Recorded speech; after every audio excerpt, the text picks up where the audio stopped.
Our first caller today is going to be Shannon from Arkansas. Hi, Shannon. Welcome. Hey, how you doing? Good. Good to hear from you. Good deal. And I'll get right to it. Mark 4:11, Jesus said, the mystery of the kingdom of God revealed to the 12 about the kingdom. Could you explain that verse? I had a mid-Acts guy tell me that's about a prophecy. That's about the prophecy in the Old Testament, which they would say that's a different gospel, that Paul preached.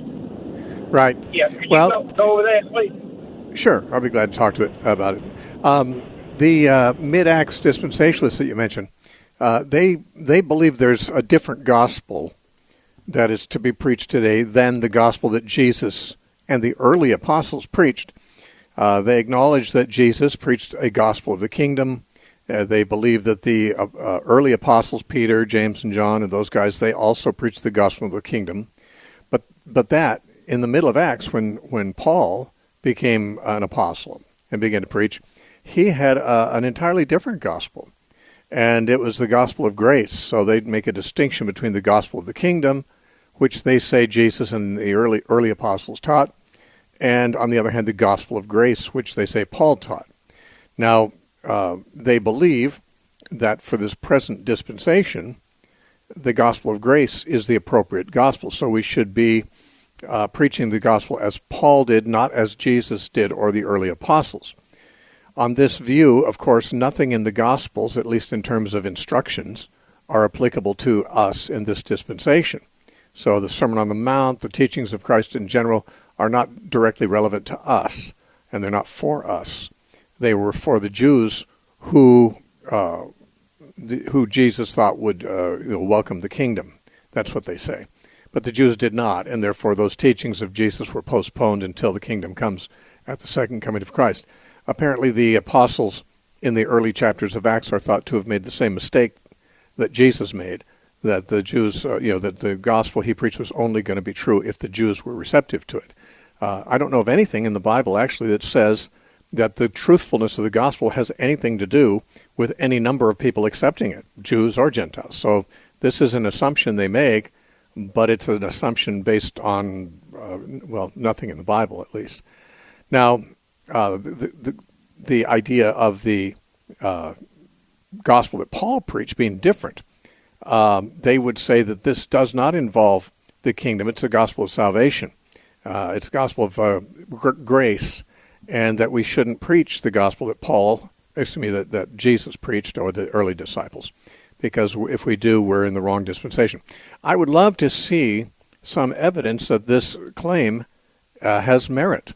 I mean, I wouldn't love to see it because I don't like the idea necessarily, but if I could see the biblical evidence for it, I'd certainly be open to that.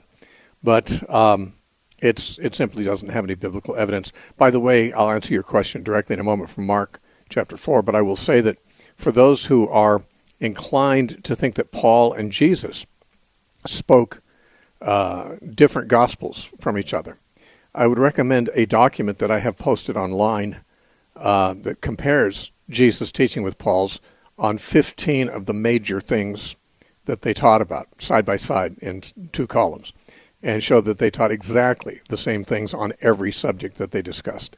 Now, that online document can be found at Matthew713.com. That's Matthew713, 713, Matthew713.com. And there's a choice of categories to look at, but one of them I think is called charts. Charts is on there somewhere. If you click on charts, there's a lot of different charts I've made and posted. I think the first one is the one I'm talking about. I think it says Jesus versus Paul, or Paul versus Jesus, or something like that. So you can find it at Matthew713.com, and you click on the thing that would take you to the charts, and I believe it's the first one. You can easily tell by the title of whatever is listed as the first one. Now, on the verse, Mark 4:11, this was an answer Jesus gave to the 12 when they had heard his parable of the sower, and they and the audience didn't understand it. And so it seemed to the disciples that Jesus was not speaking very clearly, and was more or less too obscure to be understood by his audience, which doesn't seem like something a public speaker would want to be the case.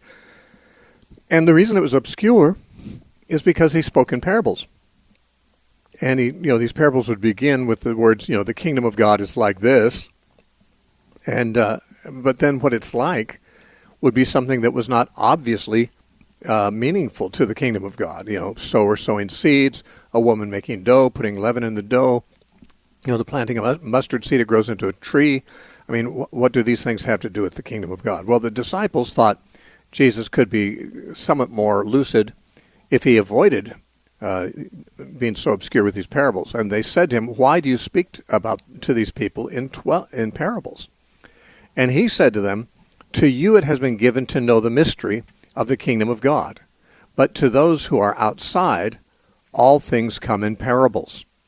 Now, what he's saying is that he's not going to entrust the message with any clarity to people that he doesn't trust. He's preaching to multitudes. Now, the Jewish multitudes throughout history had shown themselves to be very shallow in their interest in the things of God. They had a few revivals in their history, but most of the time they wandered off into idolatry and whatever Jewish practices they conducted faithfully. They did it without zeal. They sacrificed inferior animals. God said that their love for him was like the dew on the grass that lasts about just as long. When the sun comes up, it's gone. There are many complaints the prophets made, and Jesus made some of them too, about the Jews. He didn't trust them with the secrets. Now, he was bringing a kingdom that was an invasion force into a world that was already occupied by the kingdom of Satan. And Jesus made that clear in what he was saying about it in Matthew 12, when he answered the Pharisees saying, he's casting out demons by Beelzebub, the prince of demons. Jesus made it very clear, no, I've invaded Satan's kingdom, and he can't stop me because I've bound the strong man. I'm spoiling his house. So Jesus bringing his kingdom was invading an already occupied planet by an opposing kingdom. Now, therefore, his ministry was doing something that was going to oppose and overthrow Satan.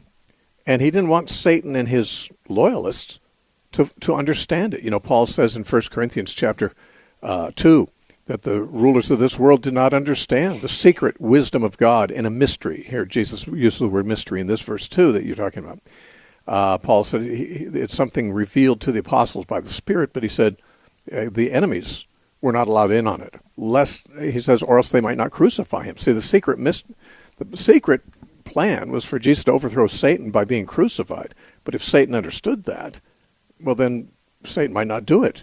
So Jesus was basically keeping his cards close to his chest and not just, explaining these mysteries to the crowds. He said, to them it is not given to know the mystery of the kingdom of God, but to you it is given. Now, who's you? Well, it says specifically the 12. The 12 had come to him and asked him about why he was using parables. Well, you guys, I trust you guys. You guys have left everything to follow me. You guys have been vetted. You guys are trustworthy, and therefore I'm letting you in on my secrets. In fact, later on, when they were in the upper room before Jesus was arrested, in John 15, Jesus said, I don't call you any more servants, but friends, because servants are not, a master doesn't let his servants know everything he's doing, but I've let you know everything that the Father has revealed to me. So he's willing to tell his friends secrets because he trusts them. He doesn't tell his secrets to people he doesn't trust. Now, by speaking parables and saying the kingdom of God is like this, he makes it very clear that he has information about the kingdom of God, but it's not very clear to the average hearer what that information is. So people could just go home and say, well, I didn't get anything out of that guy. I don't know why everyone talks about him being so profound. Or others could say, he's talking about the kingdom. I want to know about the kingdom. I've been waiting for the kingdom. I want to understand this. And disciples would come to him and ask him, tell us the meaning of this parable. And it says in Mark chapter 4, just a few verses later, in verse 34, it says, but without a parable, he did not speak to them, meaning the multitudes. And when they were alone, he explained everything to his disciples. So he did want his disciples to understand the mysteries that he wasn't telling everybody. Remember in the Sermon on the Mount, Jesus said, don't cast your pearls before swine or give what is holy to dogs. They'll abuse them and turn on you. Jesus was practicing his own policy. He wasn't sure who in the crowd was or was not, comparable to a dog who would trample upon him, or a pig. But he knew there were some people in the crowd who were potential disciples. So he threw the bait out there to the crowd, and saying the kingdom of God is like this. And there were people in Israel, the faithful remnant, who were faithfully looking for the kingdom of God, craving it, and could not be put off. They said, I want the kingdom of God. I need to find out more about this. The rest of the crowds would just go home confused and not think any more about it, perhaps. And so he's saying, to you disciples, and he means by that not just you 12, but anyone who's a disciple, because it says in verse 34, he explained all things to his disciples, and there were many of those besides the 12.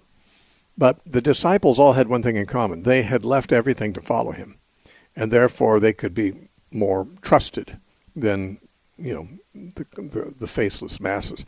So this is what he's saying. It's not given to the crowds to know the secrets or the mysteries of the kingdom. It is given to you. Now, Paul also, of course, later became an apostle, and he said that he was preaching the mystery. The mystery was that Jews and Gentiles be joined together in one entity. And that is what the kingdom of God is. It's the kingdom of God is made up of all those who embrace Christ as their king and follow him. And that's not just Jews. The Jews thought they were the kingdom of God alone. And Paul said, no, this is more mysterious than they knew. This includes Gentiles too. You'll see that, for example, in Ephesians 3, verses 1 through 7. But Paul frequently talks about the mystery, and so does Jesus. It's a mystery to people who don't have any right to know it, basically. But the disciples of Jesus are the ones who do have the right to know it. That's what he's saying. And that's why he spoke that way to them. Yeah, thank you so much. Thank you so much. Okay, Shannon, great talking to you, man.